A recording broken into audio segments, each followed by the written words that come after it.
Hello साथीहरू, म चाहिँ तारेभिर आइपुग्यो। साथीहरू हेर्नुहोस्, यो घरहरूले छेलेको छ, यहाँ लेखेको छ है, आई लभ तारेभिर भनेर लेखेको छ।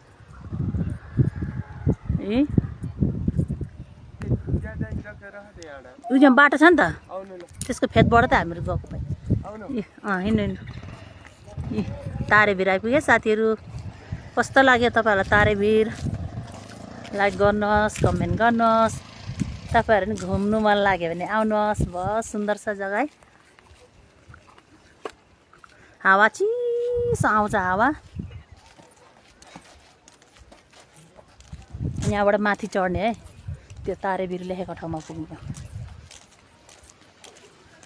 हेर्नुहोस् नि, मकै कसरी टाँगिरहेछ, झुन्डाइरहेछ।